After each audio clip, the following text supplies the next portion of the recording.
especially during the open enrollment period, you are in the right place. We are excited to share important updates that have changed for this year. And just generally, we love the opportunity to educate on topics that are so critical and valuable to employees of companies, and in this case, University of Michigan, the largest employer here in Washtenaw County. So without further ado, I'm going to just give a brief introduction. Today, you will see me as well as Tony Wonder and Alexa Kane, and we are going to be talking about those benefits. Each of us is a certified financial planner, and we work with clients at the university. So we have a lot of experience of integrating the benefits that are available in the retirement plans with the work that we do. Okay, so our agenda today, we're going to go over first the open enrollment benefit elections and talk about the importance. And then we are going to go into the specifics of the elections that you'll be making during your open enrollment period, followed by an area that isn't only during open enrollment, but we think it's a great time to refresh what you're doing, which is a review of retirement savings options at the university. And then a few case studies that we've had where people have been able to optimize outcomes and kind of improve their financial lives with some adjustments specific to university employees. We will have a Q&A available throughout. So if you have questions, just type them into the chat under Q&A and we will address those at the end. So we want to make sure that we're addressing your specific questions if possible, and we'll also have follow-up information if you need to reach out for something more lengthy or specific to your personal situation. So without further ado, I'm going to hand it off to Alexa Kane. Thanks, Melissa. I'm excited because I get to talk about the benefits. So for U of M employees, they have between October 16th and the 27th to make these decisions on, health insurance, the FSA, the legal plan, all of those. So it's really a great time for the webinar and to be kind of gathering the information so you can make informed decisions there. So the first topic I'm going to cover is health insurance. There are 3 times when you can enroll or change your health plan. One of them we just talked about, which is in that open enrollment. The other one is when you are a new hire and eligible for the benefit. And then the third is if there's a qualified family status change. So a death, birth, marriage, job change, that sort of thing can be a time you can switch. University of Michigan has several options up in that first box. There's really great tables and calculators on the website to help look at the various plans. A couple things for 2024 are that the Michigan Care Service area has expanded to Jackson and Stockbridge County. And then for us as financial planners, the really exciting one is the addition of the consumer-directed health plan. And that is an option that allows University of Michigan employees contribute to a health savings account. So the next slide has a little bit more about that new plan that's going to be available and also what is a health savings account. So for 2024, the consumer-directed health plan is a new option for employees. This plan will have the lowest premium, so that's yay, we have low premiums, but on the other side, it also has the highest deductible and the highest out-of-pocket max. So if something does go wrong, you are on the hook for that. So this plan is really great for healthy people, not on prescriptions or having any upcoming, surgeries or medical needs that we know of. People who want flexibility in saving and spending for your healthcare. And a big one is I want access to a health savings account, which before 2024 was not a choice with these plans. So it's great news. I changed the presentation after we found out, but what is a health savings account? if you're, been at the university, you might not have been able to participate in this. So health savings accounts are triple tax advantaged accounts. So that means when you put money into the account, you get a tax deduction. The money that is in the account, the earnings and growth grow tax deferred. And then if you take those funds out, they are tax-free if used for qualifying medical expenses. So that is huge. You're getting the tax benefits at all three steps in that process. The money in your HSA can also be used in the year that you contribute, but really the big savings and the fun part of the HSA is if you're using it as an additional savings vehicle. So that chart just kind of shows the growth and impact that it can have. For University of Michigan employees specifically, if you are enrolled in the CDHP, you are going to be getting $800 to your HSA for individuals and $1,600 a year for families from the university. On top of that, individuals are able to max out at $4,150, and for a family plan, it's $8,300. Over 55, you can catch up with an additional $1,000. So those are substantial amounts of money and substantial amounts of tax saving that we're able to take advantage of. The big thing to remember is using those. Once the account gets over $1,000, you are able to invest those funds. So similar to your retirement accounts, you can pick which option makes the most sense for you and your situation and have that account growing for you over time. So that's an exciting option, but really it's only great if it works for your situation. You need to look at what expenses are coming up, what providers you want to see, and what's covered in your plan when making the healthcare decisions. It's very specific to you, but it's nice to see expanding options for the various employees. So love that one. And then we'll go to the flexible spending accounts. University of Michigan has 3 different types, and the FSAs are similar to HSAs because you get a tax benefit on the front end. Where they separate is that the flex spending accounts are use it or lose it. So if you make these contributions and you don't have qualifying expenses, or you forget to submit before the deadline, the money is just gone. You have to spend the account.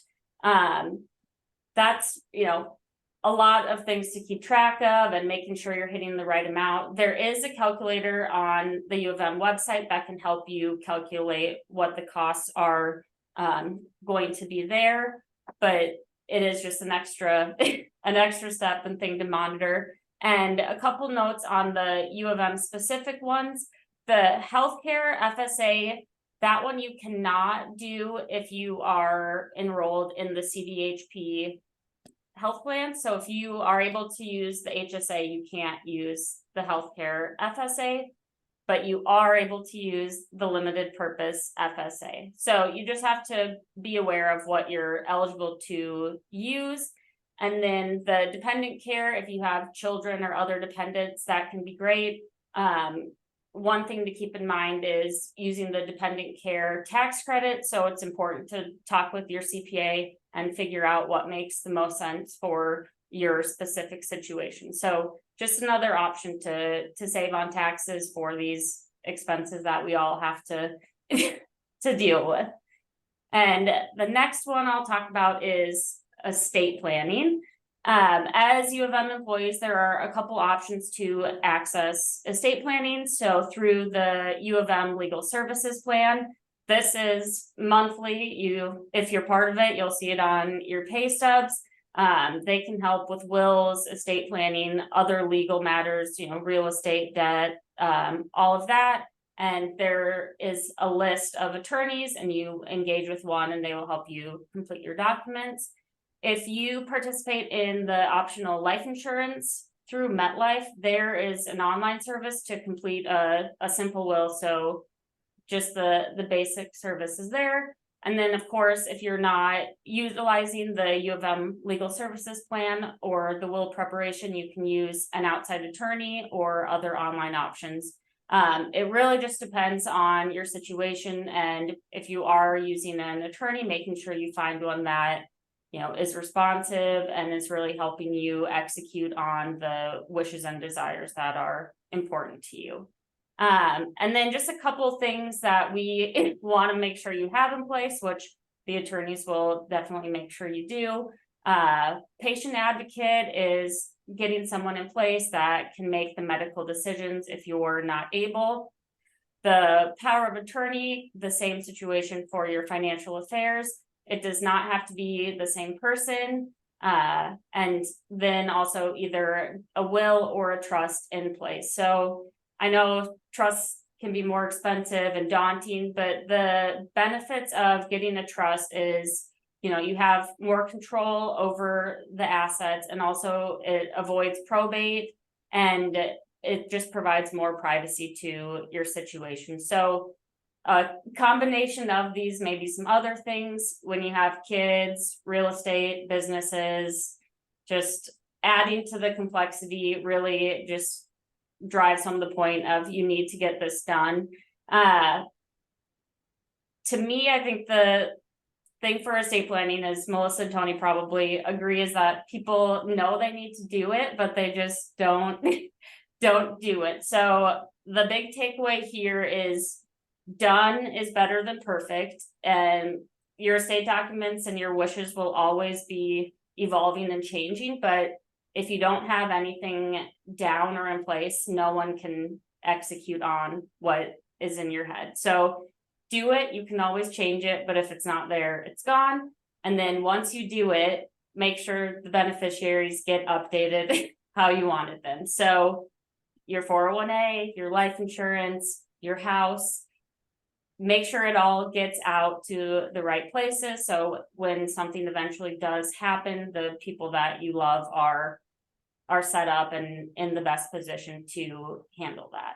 So there's that one. And then we'll go to life insurance.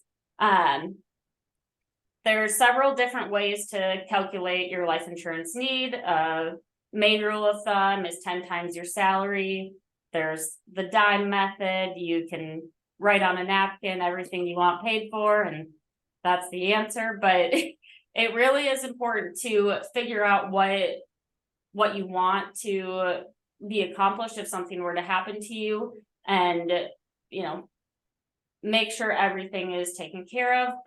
One thing I do see sometimes is that one spouse works and one stays home, and it's, there is no income assigned to the spouse at home, but there is definite value that would need to be replaced if something happened to them. So really just thinking about on both sides, as an income earner and someone that manages the house, what do we need to continue on if something happens? So there's many ways to get there, and University of Michigan does provide some coverage on that. The university plan is the base coverage paid by the university. The optional plan allows you to purchase additional coverage in increments of 5 or 50,000, or 1 to 8 times your salary. And then there also is coverage for your spouse and other qualified dependents. But as you can see on here, the caps are much lower than would typically be needed to cover the loss there. And then the next slide just has a couple pros and cons about employer-sponsored life insurance. So talked a little bit about low coverage amounts. Depending on your current situation, the offerings may not be enough to cover your needs. If you're a high earner, you have substantial debts or obligations, there's a lot of college costs we want to consider. All of those may be a need for additional outside individual coverage. The premiums can increase on these policies over time, unlike an individual term policy, which the premium that you start with will stay with you for the duration of the policy. The coverage is tied to your employment. So if you leave the job, even if you are able to take the policy with you, converting it from group to individual can increase the premiums there. And coverage for your spouse might not be what is needed for your situation. But the positives are it is very convenient to access, and the acceptance on these policies is typically easier than getting an outside policy. So if there are underlying conditions or medical situations, you may be able to access at least some coverage through an employer plan. And then the last one I will talk about is long-term disability insurance. So there are a couple options through the University of Michigan, and there's the basic plan, which is after 4 years of service, it covers a small amount and also allows you to have access to benefit continuation, which some benefits would be covered completely by the university, and there's other benefits that could be covered at your expense. So having that option, and then for additional coverage, there's the expanded long-term disability plan. And that does not, you don't have to have 4 years, but it is employee paid and it's based on your salary. And after 2 years, the university will cover a portion of that. And then physicians, there's another partial coverage that is available there. But the big thing is to look at the coverage that you have. What is the definition of disability?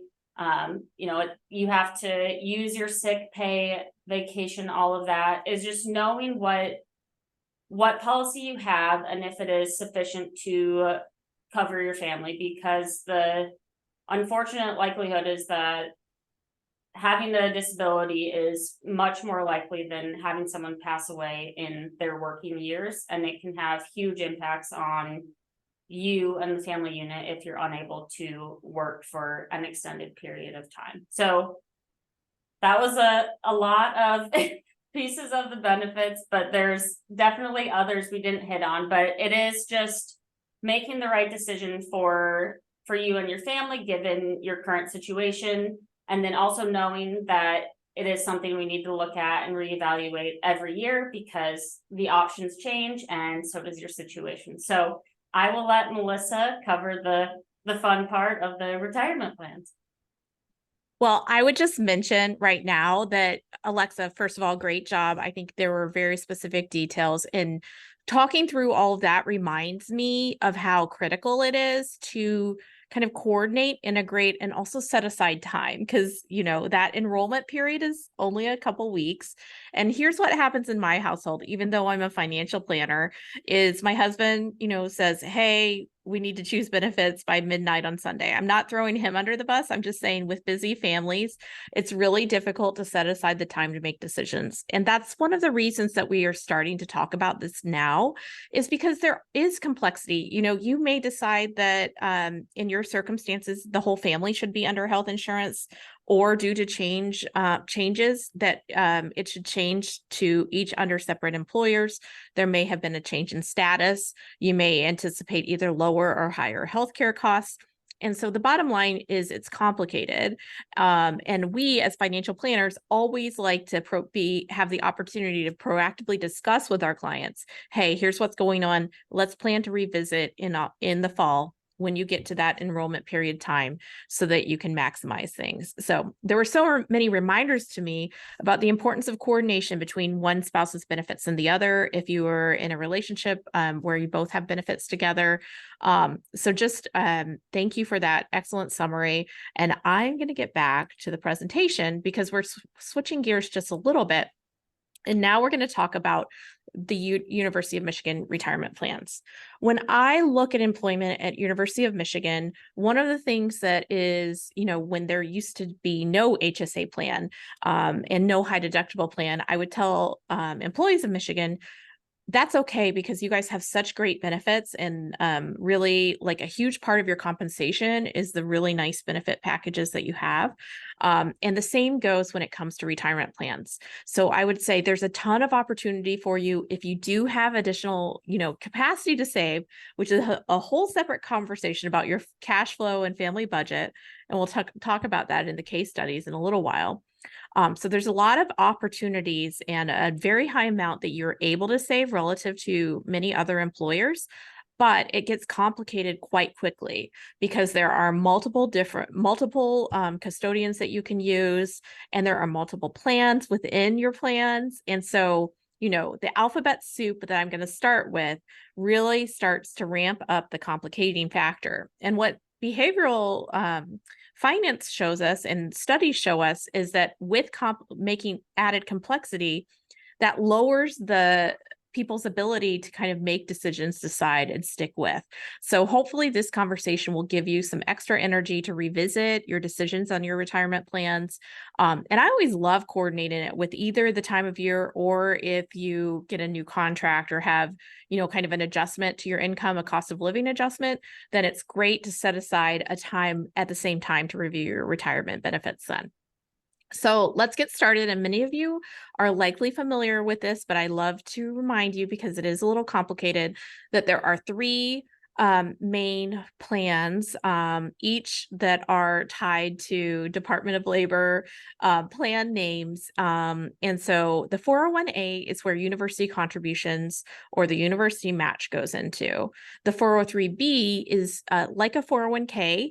It's a nonprofit version of a 401K. And that's where your first 5% of contributions goes in so that you can get the 10% match from the university. Now we're generalizing because not every employee is able to participate, but most are. And then there's also a deferred compensation plan called a 457. And again, like I said, first of all, the match is high at the university. And additionally, there are more opportunities to save than there are at many institutions. The deferred compensation plan is not something that every employer offers, especially at a variety of pay levels. In the 403B, you can continue to contribute up to the maximum amount. A match, if you get the full match from the university, is not the same as the max. And oftentimes we hear people say, yes, I'm maxing out, when they really mean I'm putting in 5% to get my 10% match. But when you add up what you're able to contribute between these multiple plans, you can get into the $50,000, $60,000 range. So there's a lot of opportunity to put money into retirement accounts at the university. And you start with those types of accounts. If you just pull down your pay stub, you can look in the pay stub and see where you're putting money in now. I think that's a great way to kind of review your benefits as you're making your decisions. And even thinking back to when Alexa was describing how life insurance gets more expensive over time. Sometimes clients who are, nearing retirement, they may not really need life insurance anymore, which is a subjective conversation. But they might not have noticed that the cost of those, that life insurance is getting higher. So using your pay stub as a tool to see what kind of costs are right now is very helpful. And then also looking to see where the money is going at the moment. But we found situations before where clients were missing the match when they thought they were getting it because one spouse, kind of forgot to elect or change something. So that's one of the common, things to consider. Now, why would you choose a 403B versus a 457? There are some advantages and disadvantages to both. Like I said, a 403B is very similar to a 401K, the nonprofit version.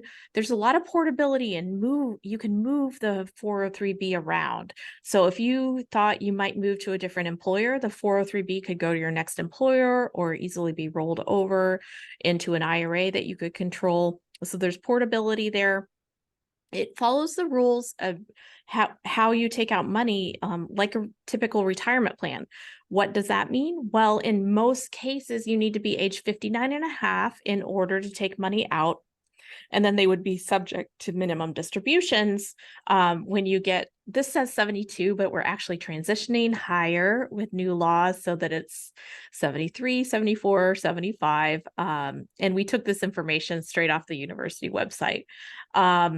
The 457, interestingly, you can withdraw early, even though it's not portable. So you can't move it around to a different place, but you do have the opportunity to take withdrawals early while still avoiding a 10% penalty. So advantages and disadvantages to both. They both have loan options, which is interesting. We never, start with, hey, borrow from your retirement plan, but sometimes, especially in this interest rate environment, where it's more difficult perhaps to get a loan, sometimes people choose to go and use loans, and both are available. So somewhat it's a matter of preference. And also there are some advantages and disadvantages to both types of plans. And many people participate in both, although I'd say in most cases, people kind of start at the 403B and then spill over after to the 457. One more choice. So we continuing to make decisions and increasing that complexity. Traditional versus Roth. So a traditional contribution to a retirement plan, 403B or 457, in that case, you are getting a tax deduction. You do not report income at the time that in that calendar year for the amount that you set aside. So let's say that you put $10,000 into your 403B, that would be a reduction in terms of what you reported on your taxes. And so you get the immediate deduction or reduction, I should say. And then the funds grow tax deferred. You don't pay taxes as you go. At the point in time that you withdraw from those accounts, then it is counted as ordinary income. So it's just like you earn that money in a paycheck when you take the money out, likely during retirement. In a Roth situation, you get a tax break you're not getting a tax break, I should say, right up front. So you pay taxes on that same $10,000. It's reported and in your tax return. Then you are growing tax deferred. So you're not paying anything as the funds grow. And then when you get to the point in time where you're going to be using those funds, you get no tax bill. Some people's rules of thumb say that if you are in a lower tax bracket and think you will be in a higher tax bracket in the future, then it may make sense to use a Roth contribution. If you are in a high tax bracket now, if you're feeling the pain of taxes, nobody loves that tax bill, then it may make sense to do a traditional contribution. Also, though, I would note that it's very personal and subjective. The decision may have to do with kind of your point of reference when it comes to how you see the world and whether you think taxes will be higher over time. And some people may think that a traditional contribution is right for a certain period of their life and a Roth contribution is right for another period. You also have the option to have both. So again, there's a lot of options. I think that's great, except that it adds to the complexity of decision making. So that's something that you need to keep in mind. I see a question in here too, and I'm going to get to that at the end. Thank you so much. Keep adding those questions, please. So we will make sure to cover everything. Okay, I'm going to hand it off to Tony to talk more about retirement, and then I'll be picking up the baton in a few minutes. Tony, take it away, because we're just going to keep adding to the complexity when we make decisions about where that money goes. Exactly. Thank you, Melissa. Yes. So the other complexity, the next complexity is that you have a choice of custodians of where you want your retirement funds to be housed. TIAA or Fidelity, they are both very solid choices. There's not one bad choice here. TIAA is primarily an annuity and insurance company. So they have options. They've kind of focus on after you retire, where the money is going to go and how it's going to be distributed to you. And then Fidelity is primarily an investment or mutual fund house. They both have very solid options for your money. Both have very low costs, and both have expanded their portfolio of investment options dramatically over the last decade or so. So we don't have a big preference over the two. I would say TIAA is perhaps more conservative. They do have the TIAA traditional, which is a guaranteed option, and it gives you a fairly high percentage for a guaranteed option. There are complexities in how you can take that money out when you want to reposition it, but it can be used very effectively. And of course, another option is just to put some in each of them, a TIAA and Fidelity. Of course, that's adding to the complexity that we were talking about. But the main point is to get the money invested in the retirement plan. So either TIAA or Fidelity. I'd suggest that you kind of, if you haven't invested yet, go to each of the websites and see which one seems more convenient for you and go with that. So going forward, what I'm going to do in the next few slides is to talk about a couple of the retirement questions people we get a lot when people are starting to think about retirement, and then some rules of thumb that we have to answer those questions. Questions such as, how much do I need annually in retirement? How much do you think that I'll need to be able to spend? And how much do I need to save now annually in order to get there? Once I have a pot of money, how do I invest that money?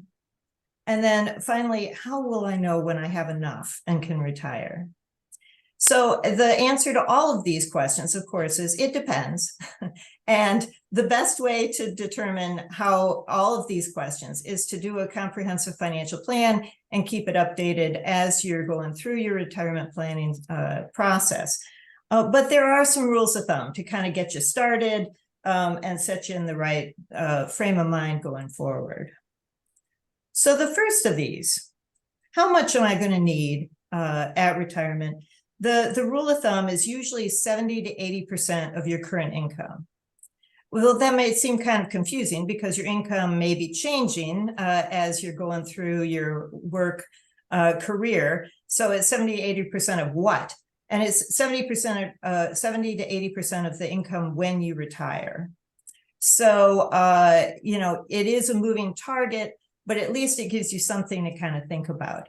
And you might say, well, why don't I need 100% of my income? So there are some things that you obviously are not going to need to spend money on, saving for retirement, for example, or payroll taxes that you have to pay now. So, and then of course, there are some expenses, work-related expenses that will not come into play. So as you're thinking of this, though, the other things to think about is some people want to spend more money on things once they retire. For example, travel. People a lot of times want to increase their travel budget once they retire. And then as you get older, there may be additional healthcare or medical expenses that come into play. Now, you won't have to cover all of this need just from your retirement savings. You do have personal savings outside of your retirement plan. Social Security will come into play. And then a lot of times there's other income that might come into play, consulting income or inheritances, rental income if you have rental properties. So the best thing is to kind of do a financial plan and look at these, but know that the retirement isn't going to have to cover all of that. One note, actually, before we move on, just on Social Security, this isn't a Social Security seminar, but I would encourage all of you to look into your Social Security options before you apply. The optimal payment strategy is going to vary greatly from person to person, and it can make a huge difference over your lifetime of receiving benefits, how you choose to do that, and whether, because there are spousal benefits that may come into play, and delaying your payment stream will increase the amount that you receive. So when you're getting ready to take Social Security, definitely have a good look at what the options are before you choose that. So the second thought, how much should you be saving in order to get where you need to go? So this chart gives you kind of an idea of how much, based on your current age and how much of your annual salary you already have saved in your retirement pot.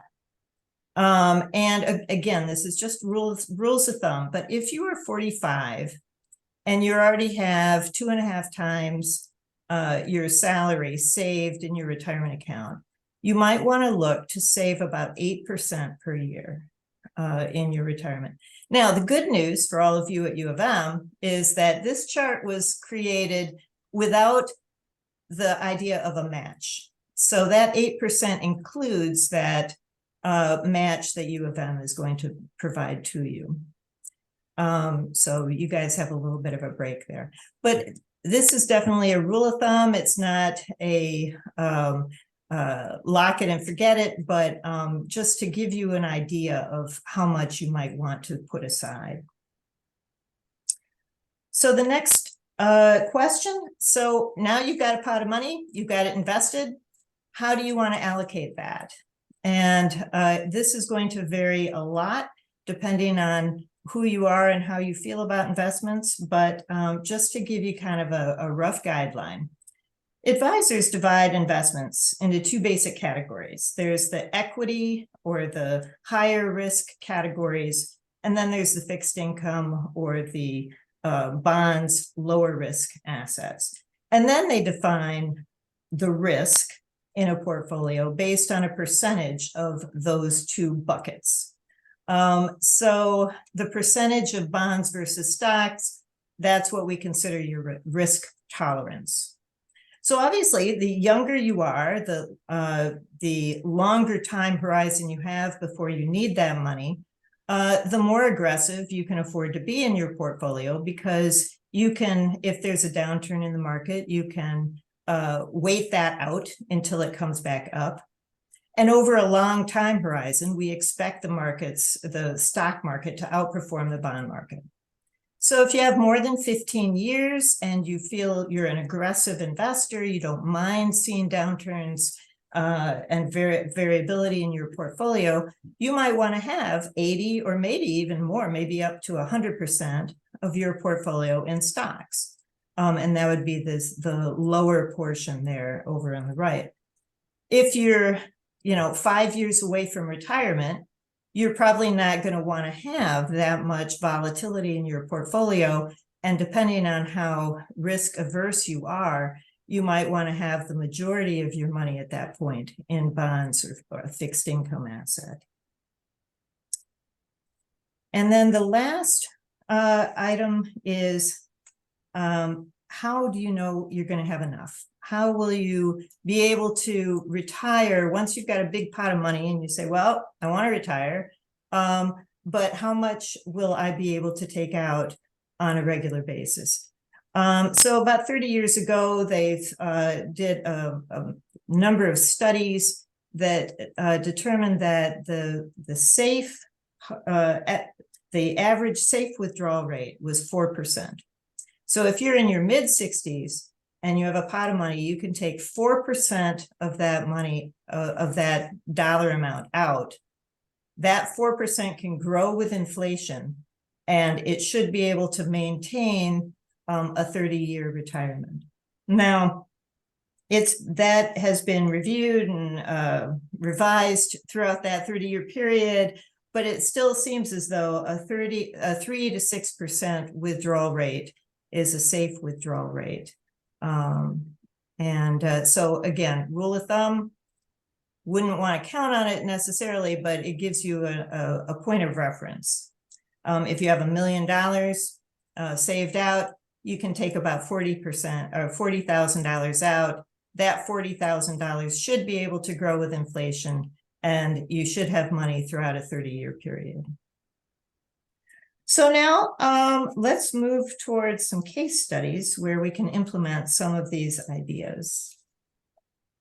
Fantastic, Tony. Thank you so much. And, with the limited time that we gave you to talk about retirement, all it does is scratch the surface. It's such an interesting and complex area where it's a meld of your money and your life and your preferences. And so I know in the work that you do with retirees that there's, that's just a starting point. But we thought we could talk about a few case studies of some common things we've seen from Michigan employees, so that you could kind of get a sense of how to kind of pull things together. And I mean, full disclosure too, we'd love you to stay in touch with us and listen to future webinars or receive our newsletters. And we can kind of describe some of the work that we do with people as well. So one example is coordinating retirement for a family where there are going to be different staggered retirement dates. I can think of an example of two physicians with an age gap where that one was retiring and another was moving to a different academic institution, and coordinating both benefit decisions, living off of one person's salary instead of two. Are we okay? Can we live over a longer period, Tony, than that 30-year period for retirement? Because one person has 50 years to go from the first retirement, perhaps, or even longer. And in so many cases, the question is, am I okay? And then how do I do this? Especially when you get into retirement, if you just throw out a 4% number and say, you should be fine if you just stay in this range. Well, that is a little bit, that's not kind of the proof that people need to feel confident and comfortable to retire. I hope. I know some people just shut their eyes and jump, but we could get really specific about, hey, what would happen if one spouse worked for 5 more years while the other spouse is retired? I mean, we're thinking about competing interests. There's the financial situation, but also you don't want to give away the kind of good, healthy early retirement years from time lost with each other if one of you is grinding away at the job. So that's one example where, things just don't coordinate exactly at the same time, which also leads in to, for many of these decisions, while we do see a lot of Michigan employees and we love being able to advise on their plans, we don't only work with Michigan employees. And I think that matters because the other spouse in the relationship may or may not work at the university. I know there are a lot of families where there are two incomes that, the paychecks are coming directly from U of M. But also in many cases, the spouse has completely different benefits. They may have equity compensation. They have a different career track. They have different opportunities. They might be more likely to change jobs more often because the university tends to be a pretty sticky place where you don't have as much turnover. And so coordinating with those types of circumstances and situations is also, I think, an area of strength where you really need to have expertise both on the university's plan, but also the outside world. Another example, we've just pulled accounts. We've looked at, especially with these like multiple accounts, you need to make a decision for every one of that 401a, 403b, 457. It is not like you can just click on one. And we found uninvested money where somebody did a great job of making their election to put the money into the account, but never got around to investing it. Or, maybe this is not something we encourage, but I know in real life, these types of things happen. Perhaps they didn't love the stock market at the beginning of COVID, or at a different time period, they were scared right after an election. And so they went to cash and never got around to getting back. And so, I would certainly suggest, in addition to reviewing that pay stub, so where you can see where your money's going out of your paycheck, you also pull all the accounts, not just the accounts that you know the login for, but go get that old login from Fidelity or TIAA that you don't put money in now, but you used to, or go get that login that you had from your residency at a different institution, and make sure that all of your accounts are invested. So sometimes we just find uninvested cash. In other examples, Tony talked about asset allocation. You may have a completely different risk in the portfolio that you have versus the risk that makes sense for you in terms of your personal preferences as well as your personal circumstances. So again, review the investment accounts because the to-do list is long. Hopefully you're in an investment that doesn't need as much oversight as every single day, but definitely get out those old statements and make sure you have a sense of where all of your accounts are.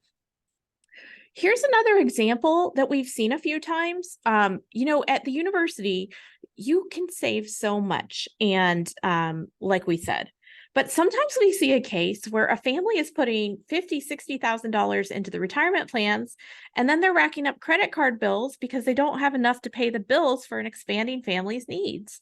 And no shame on them. In many of these cases, they are doing great for their long-term retirement considerations. They've actually saved so much so young that they're well ahead of the game. But then they have this crunch in the day-to-day where they just can't find the money to pay the bills. That's because, inflation's high. They have kids who need cars and rides and special programs and private schools or whatever the case may be. And what we've done is sit down and said, oh, you know what? You are great long term, but why don't we make some adjustments? Instead of putting away 45,000 this year, what if we put away 25,000 and we use some of that extra money in the paycheck to pay down credit card debt that is racking up at 15, 20, 25%. So another great example, everybody's, kind of pain point is personal. But I think that's one at the university that I've seen it in other locations as well, but it's easy to fall into that, kind of pitfall where you were just told to save as much as possible for retirement.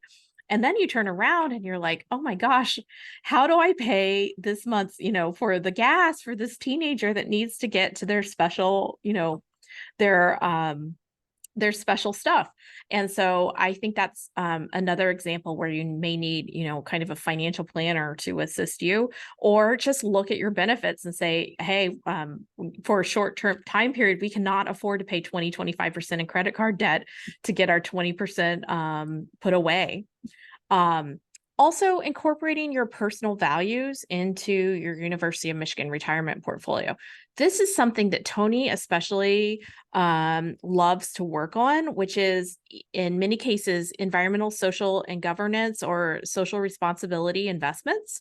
Those are known by the acronyms of either ESG or SRI. For some families, they're leery of investing because they don't think that an investment strategy is aligned with their personal philosophy or their personal preferences or the way that their family's purpose and life.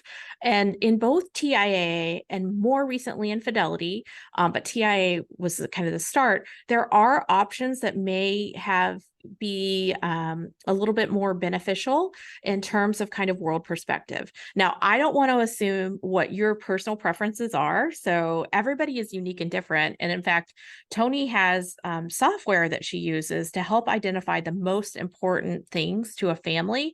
And then she can help to tailor portfolios, including in your retirement plans at University of Michigan. That is not the case in every retirement plan, but that is certainly something that is an option with the U of M plans. I would say more than anything, what we hear from people is, how am I doing? Am I okay? I think everybody else does it better than me. There's a lot of kind of imposter syndrome when it comes to the money world. And when we work with people, one of the first things that we love to do is tell you where you're doing great, because everybody's probably doing a good job, especially those that choose to, have conversations with us or attend a webinar like this. You're probably already, kind of thinking that it's important to think about your finances and things like that. But life is complicated and complex, and the University of Michigan plans are not making it any easier, even though they have all of these great benefits. And when I think of some of the things we haven't discussed, the cost of college education, which as an institution that supports that same, kind of goal on the other side of it can be huge. Thinking about student loans that many highly educated employees of the university still carry with them, with new rules there as well as just coordinating during busy lives, complex decisions that become bigger and more important as either you get closer to retirement or you have more money. We like to help people feel more confident in their decisions and simplify their lives in the places where it makes sense that they can be more simplified, know where they're doing well, and then roll up your sleeves and do the hard work in the areas that you may need to improve. And so that case study of just like that moment in time when we work with people in a financial plan where they come in with stress or anxiety, and then you feel either a relief or knowledge that, hey, you are doing okay, and they have a pathway to do better in areas that they want to focus on, is really the ultimate case study. It's very personal, but it's also very profound. And I've had the fortunate experience of being able to have those types of conversations with people where they feel like they're turning the corner from that jigsaw puzzle that is not put together to some semblance of organization and a pathway to know that they are doing okay or can in the near future. When it comes to financial planning, I'm wrapping things up. we're covering a lot of areas. We haven't talked about budget and cash flow much, but it's interwoven into all of your decisions when it comes to your financial plan.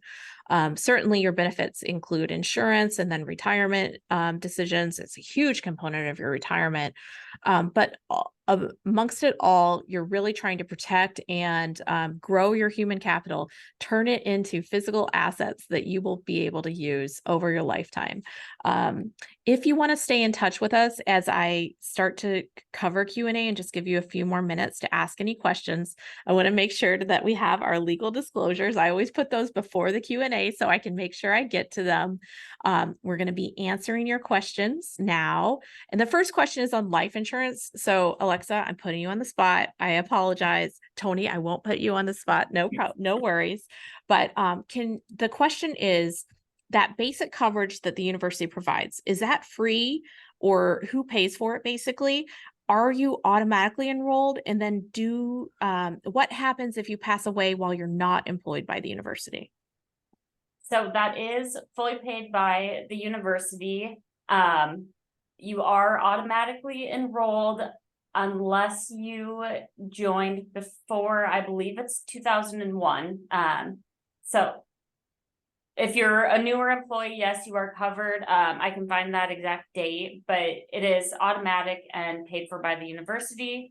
If you leave the university, you no longer have the coverage, but if you retire from the university, there is retiree coverage that you can access, and it is at a smaller amount, and each year it does kind of tier down until, you know, in your 60s, it's a couple $1,000s for that coverage. So there is an option to continue it if you are retiring from University of Michigan, but very small amounts of the coverage. Great, thank you. And then the next question is in regards to 403B withdrawals. At what age are we required to withdraw from the 403B? Well, it used to be 70 and a half, which was a very random number halfway through your 70th year. But that number changed and it was age 72. It is in progress of moving from 73, 74 to 75. So it depends on your age, actually.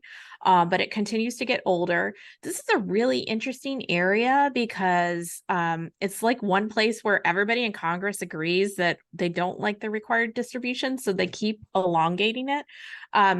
Many people just wait until they get to their RMD age, if they can afford it, and then start to take the required distribution. And when you are waiting then till 75, well, that means that there's a lot of years that you need to fill in terms of a gap in many cases. And there's also a lot of opportunity for some tax planning strategy. So for many people, when they are retiring, we are thinking about, hey, where can we take money, coordinating that Social Security decision that Tony described. So there's a lot of complexity that can go into that side of things too, even though it should, you feel like, hey, I'll tell you how much of a paycheck I need and just start clipping those coupons. I think that because the required distribution keeps getting higher and higher in terms of age, that people will stop just thinking about it as, I'll wait until that RMD, which used to be right around when you turn on Social Security too. And it will become something that is, you just make your decisions earlier. Now, the challenge is making sure you don't overspend that IRA money because you may need it later in life. And so, there's a tension there. So thank you for that question. Okay, so no more questions, but we are available.